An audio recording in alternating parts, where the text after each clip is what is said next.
Today, we are comparing who has more friends, me or Matthew. We are exploring what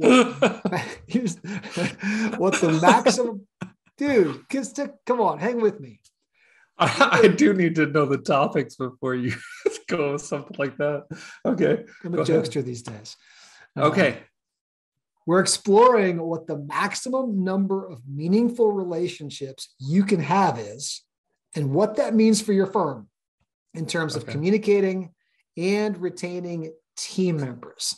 All that here on Drink While You Think, the happy hour discussion between two guys who are building their firm in really weird ways. Matthew, who is our sponsor today? Today's episode of Drink While You Think is sponsored by the Beer Temple. For all your craft beer needs, go to craftbeertemple.com and order your beer. The Beer Temple, one of Chicago's finest institutions. Go to the craftbeertemple.com if you're not in Chicago. How about that? Was that a good one? I like it. It has to match the beer because last week it was just phenomenal. And I'm trying a different one this week. So I'm going to tell you what I'm drinking because Tell me what you're drinking. I'm excited to hear. I put this off just for an episode because I'm just really curious. He just knocked it out of the park last week with picking beers for us. But Phase 3 Brewing Company, I'm going with this one. It's the pressed Imperial Porter with coffee, coconut, chocolate, vanilla, and cinnamon. So that doesn't sound like me at all. Get out of here. That is so. And evidently the partnership with Tugboat Coffee. I hope that's another local place up there. But last time they did me right. So I'm going with that one. What are you drinking, dude? I am drinking. This is called the Midwest Coast, and it's the English style pale ale. It's the English sporting beer, which I assume that means an ESB. That's an extra special bitter. That's a very classic kind of beer that's in you find in pubs. This one's a 12%er, and I tried that one this week. That was pretty good for a beer that you normally don't drink a lot of. So yeah, that's like a 4 to 6%er. What is it? Yeah, something like that. You got the can. I haven't looked. So I can't see on the can here, but it looks. It's usually in that. Yeah, it's a 5.3. That's right. Oh, that's good. Real malty. That's a great ESB. Also, can I say real quick? Can I give a plug to someone else? Yep. Look at this cool beer glass that was sent to me. Can you read it? It's Blackberry Farm Brewery. I have to thank a friend of mine. He's the founder of Outsource Access. The one and only Mr. Brad Stevens sent me this. He knows how much I love beer. He's been supportive of my brewing, and he knows how much I love Blackberry Farm, which is an amazing place. So he sent me this beer. So Outsource Access, if you want to work with a great outsourced team in the Philippines, you don't do it right. Their team phenomenally No. right. Tell us, Matthew, how should it be said? Outsource Access for all your virtual assistant needs in the Philippines. Shortcut things with Outsource Access. Don't try to do it yourself. There you go. How about that? I'm never doing these again. You got to do all of them. That's excellent. Okay. Thanks, folks, for supporting our channel here. Cheers. If you'd like to sponsor us or be mentioned on it, all you have to do is send us stuff, evidently. Send us beer to be a sponsor, and glassware. Send us a glassware, anything you want. We will plug you. It does have to be beer themed. Okay. It does have to be beer themed. So who's got more friends, Matthew, you or me? How are we doing this? Because I mean, for sure you have way more friends than me.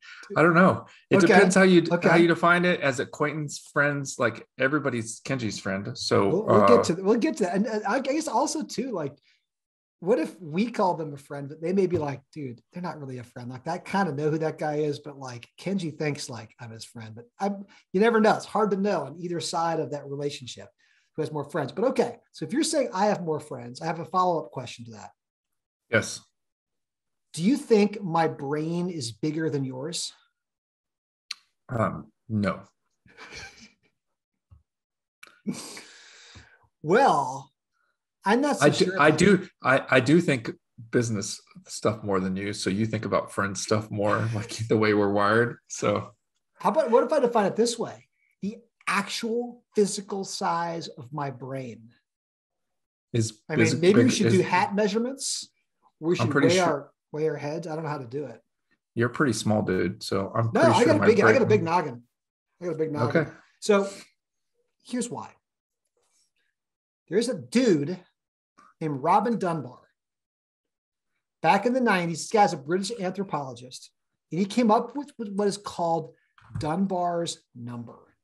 Okay. And so Dunbar's number basically says there's a cognitive limit to the number of stable social relationships that people can have. And he figured this out by studying primates.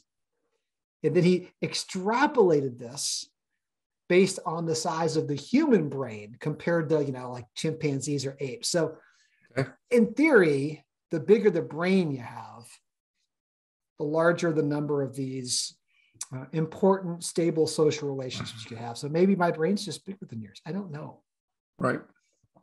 You don't sound very convinced. Your brain is bigger than mine, I guess. Or maybe heavier than yours. I don't know. Or maybe I have more family than you do, since I'm have that huge family. You've eaten up all your friends with family. You don't have room for any more friends with your family. Because I think meaningful relationships isn't limited to friends. It's totally correct. Totally correct. Okay. But let's get into it. So he came up with a number. What would you think that number is of the number of stable social relationships that someone could have? Just pick a number. What do you think that would be? Well, I'll talk you all the way. Relationship. I'll talk you all the way through my thinking if that's helpful. So the first number I go to is the 150, right? Okay. So that's the number the U.S. government uses for like military, like that's how many connections you can have, meaningful connections at one time. So I want to say that number, but I'm going to go 50 to really reduce. You can have meaningful relationship. Okay, so you're going with 50? Yes. Should have stuck with your first one. It is 150. Yeah, it depends how you define it. Dunbar number. It's also how the military does all of their sizing thing. Like that's how much you can know. So well, think about like what else does the number 150 make you think of beyond the military? Nothing. That's what that makes me think of. So I don't know. What are you thinking of, dude? How do you not? What size are we today at Acuity? Oh, we're 150 people. We're right about 150.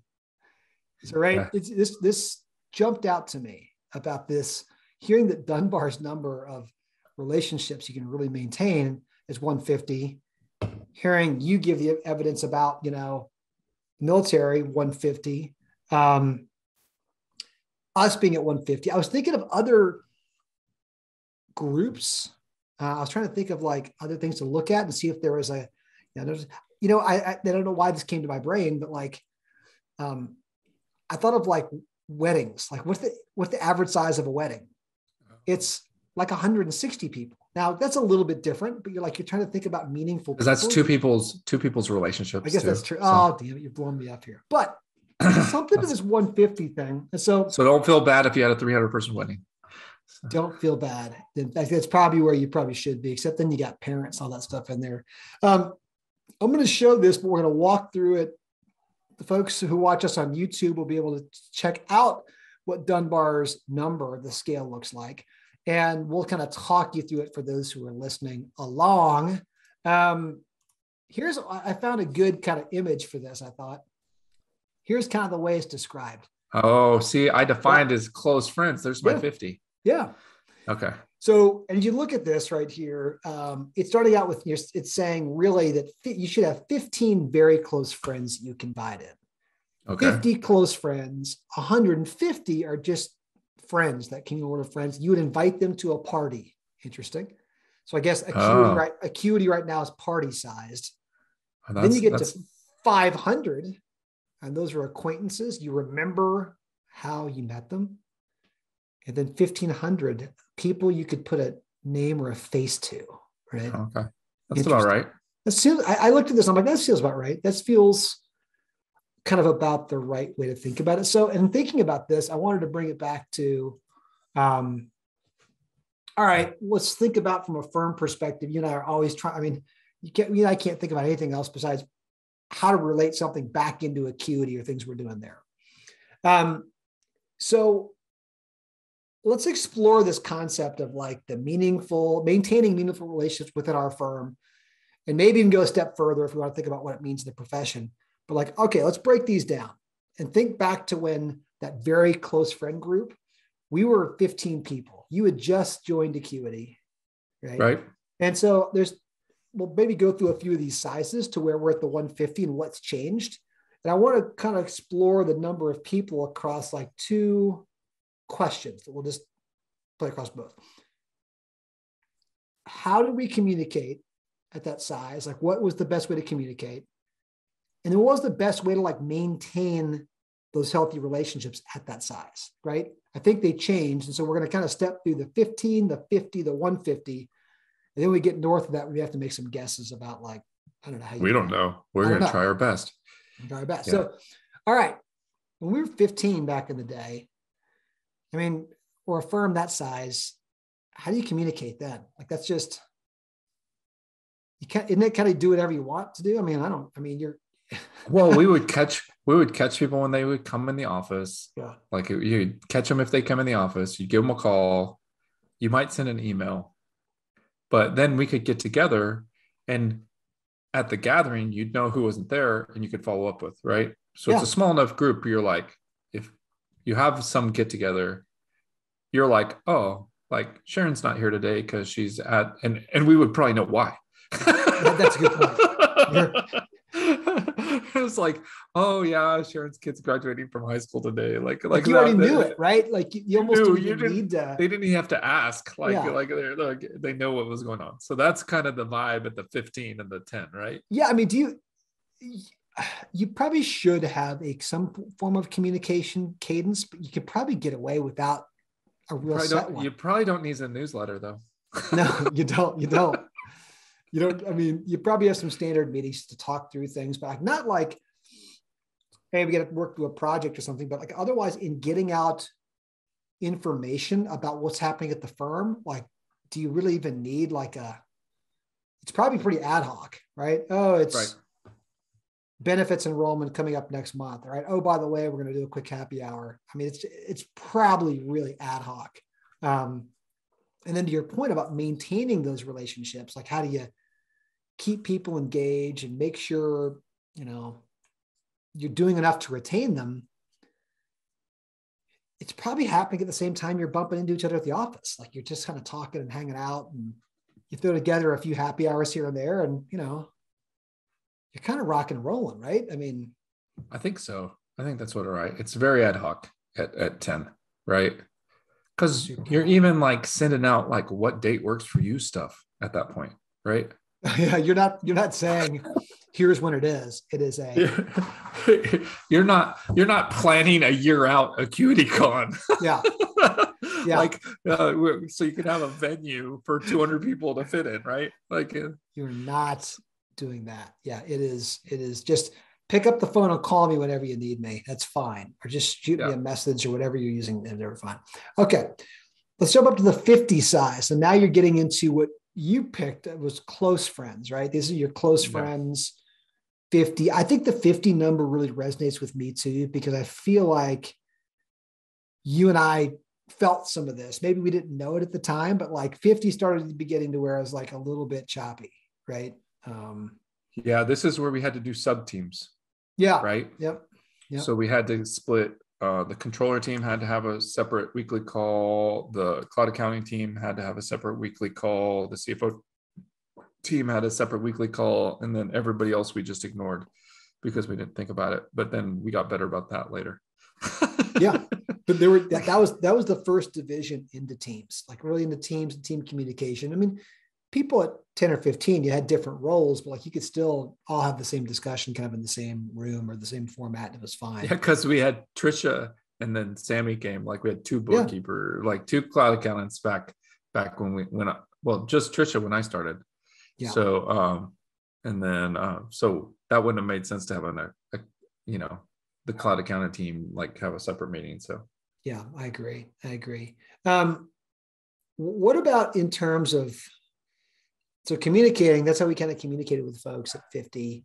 We went kind of more of a team structure, I guess. Can you think back to how you and I were communicating more kind of corporately? I think we weren't really pushing stuff down to the team leads. We were still kind of communicating directly to everybody, like as a large group for most things. We were trying to. But we were pretty flat, like we were still kind of in that mindset of like, oh, it's just like it was when we were 15, right? We kind of did that for a long time. Like, well, I was in charge of I was running the controller team meeting, which was the biggest team there. I might have been running the CFO team meeting then too. We would ad hoc do those. I was in every bookkeeping team meeting. You were in the bookkeeping team meeting at that point. So pre-50, we were in all the team meetings. So you're right. You're right. At 50, we were in all of them. Or pre-50, or right close to, we were in all of them. And we had like a point person kind of running certain things, but we were actually still directly communicating with individual team members. And we were running many of those meetings. We weren't relying on someone between us to kind of be passing information really back and forth. It was like, oh, right.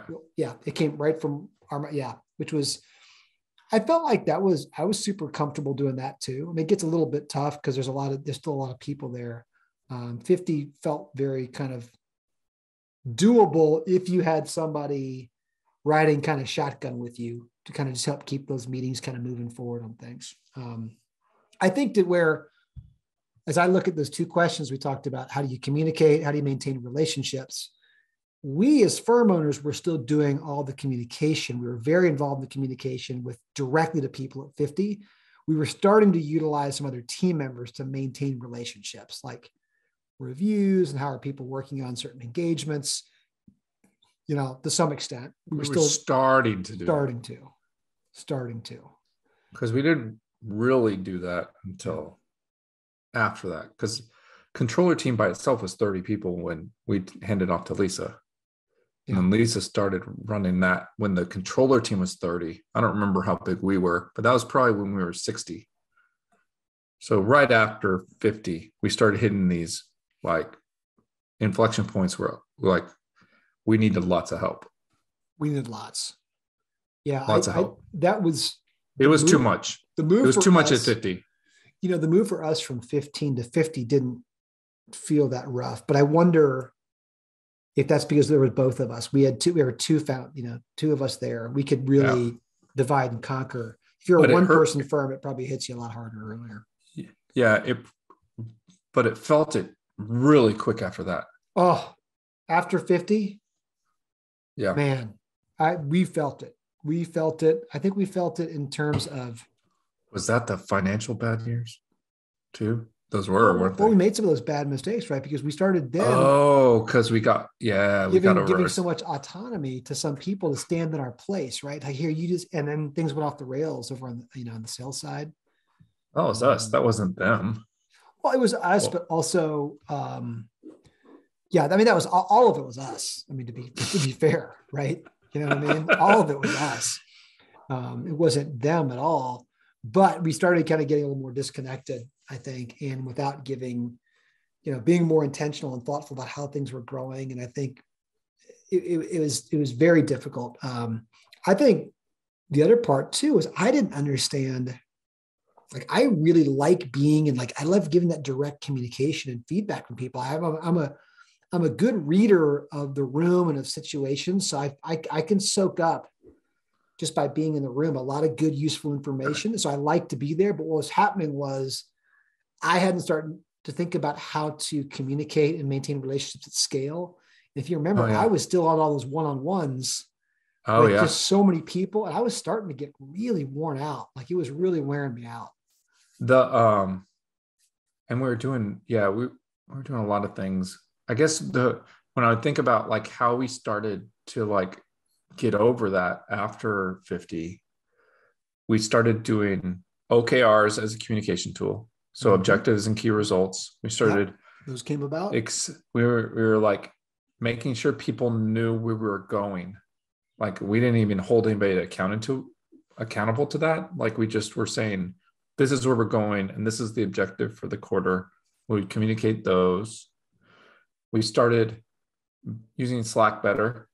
I was just going to go there. I was going to say, I think that's when in that middle spot in the 50 or so and above that, Slack was super helpful. Like, I don't know that it would have been super helpful at like 15, fine, whatever. And now we'll talk about it as at 150, but like it was really helpful at that spot, wasn't it? Don't you think? Yeah. So you can get like channels going. Like we did too many channels and that can overwhelm people. But like, if you think about where we are today, like there's one channel where just announcements go out, and like it goes out once a week. It goes out at the same time. It's like almost like a marketing cadence with our, like Drink While You Think, drops. What does it drop on Thursday or Friday? It drops on the same day, every day, right? Every week, if we get our shit together and do it. Yeah. But same thing with our announcements channel on Slack. Like it has like, these are all the people that joined Acuity this week. This is all the holidays coming up. This is something to think about. Here's the learning initiatives. Like here's like, we have a couple of categories we hit. That's really helpful. So Slack's been really helpful. Team meetings have been a core. Like when, like as soon as we're after 50, like somebody around the cloud accounting team, someone on the controller team, CFO team, again, tax just team for those now. listening, for us, what that means is those are weekly team meetings that run approximately 30 minutes, maybe a little bit less, right? It's a pretty consistent weekly. We haven't primary focus is building community. Yep. Like building community within your teams, knocking down roadblocks and building community. Disseminating information is a third kind of benefit, but we're kind of moving that up priority wise. But that's interesting on that perspective. Yeah, so that's been really key. Very key rhythm for us from a communication and just connecting with people. Yeah. But OKRs was interesting from my perspective in that I thought we were going to build a goal setting tool. And what we did is basically create a tool where we could get stuff out of the executive team's head into everybody's head. Like, this is the direction where we're going. We were talking about this in leadership the other day where like, we did a pretty good job of this, saying we're like thinking about doing acquisitions. We talked about that for like in our OKRs, we talked about that for, I bet 18 months before we did our first acquisition. Yeah. Yeah. I mean, closer to 50, you can, I think you can just go ahead and say, be pretty transparent and just say exactly what's kind of going on. I mean, that's to me, one of the things that I've learned as we've grown and scaled this. Certainly at 10 or 15, you just say whatever needs to be said. Boom, right there. We're doing this, and you just go with it. And you have the time and the bandwidth to explain all the details or whatever's happening. You have the trust because you know each other personally and stuff like that. Like at 50, you got to foreshadow. You got to start doing a little bit of teasing. Don't surprise everybody. People don't like surprises. So like, even like today when we've moved to a quarterly cadence with all employees, like, because there's like, even as you go big, like you got to all come together at some periodic basis, right? You got to all be like one. Yeah. So we do 3 quarterlies virtual and then AcuityCon, right? Yep. So running down, and we just had the quarterly meeting today when we're doing this. One of the big things Kenji did really well was outline 3 of the things that are coming over the next quarter that if we don't tell people, they're going to freak out, like, because it's change and everybody hates change. And they're all good things. They're like workflow automation is coming this quarter. We have, we're calling it notebooks. Patch management's coming because we're up in our IT game, and then the Google Drive restructure. So, and that's also linked to automation. Yeah. So like when you foreshadowed that was really helpful for people. And how often did we foreshadow things before that meeting? No, I mean informally. When we were 10 people, we were like, maybe do it. It was like, there was just kind of like, if you caught somebody in the hallway, but at 50 people, like we lost like trust, which is hard for us to say. Like people don't feel like they know us personally that work with us. some of them.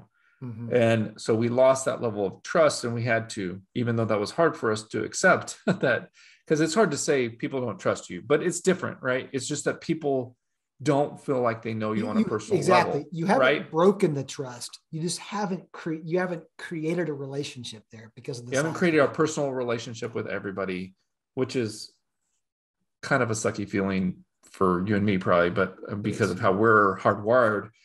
But it's a reality with the numbers thing, right?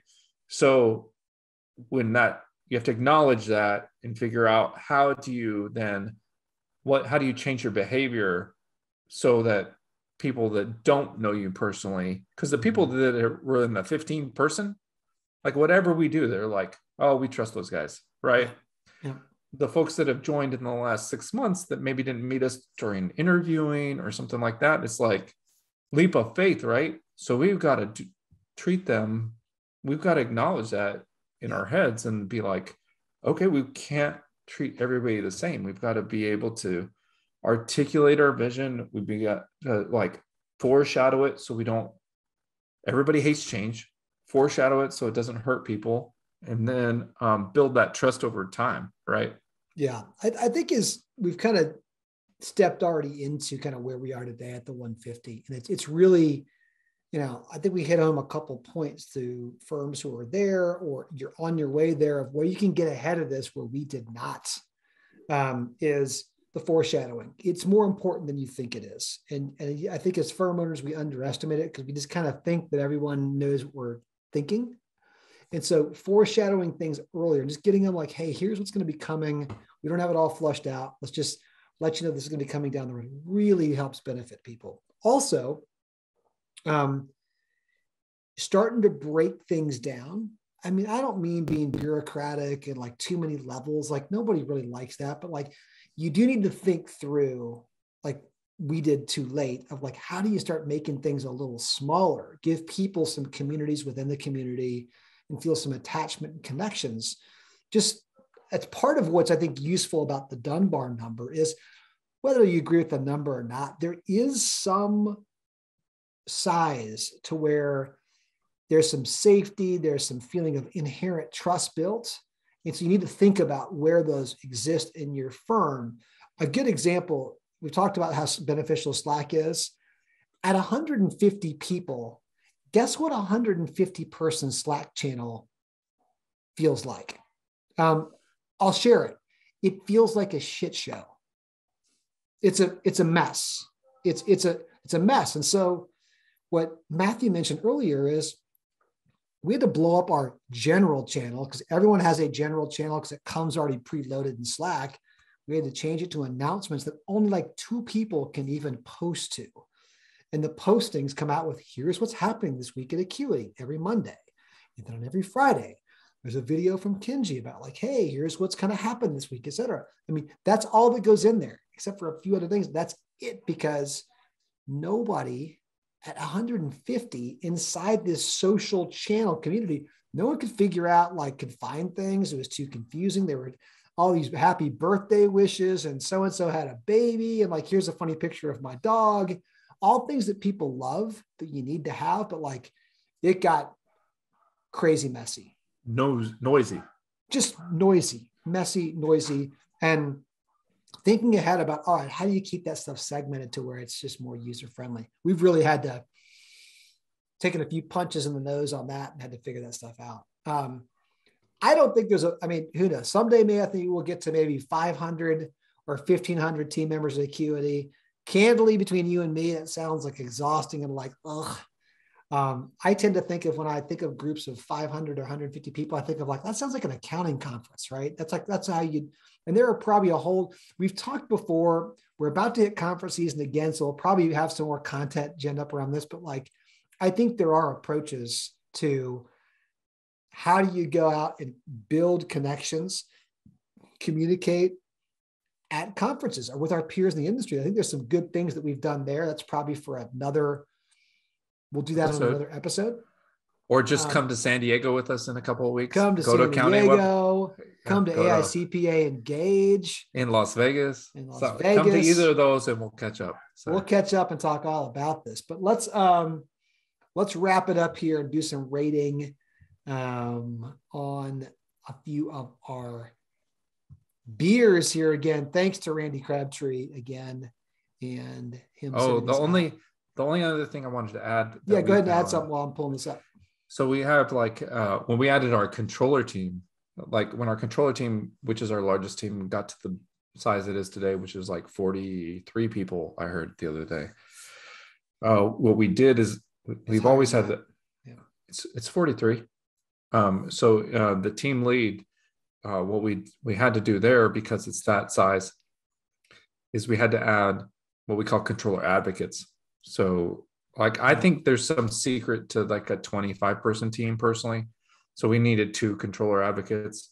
So I think that number 25 is probably significant too. I don't know. I agree. I agree. I think it is, but it's also like we just said, when we get to 50, you needing to, by the time you're at 50, break things into teams. So the fact that we've got one of our teams approaching 50, I think it's closer to 50, the team member, but he said it on Monday. It's 43.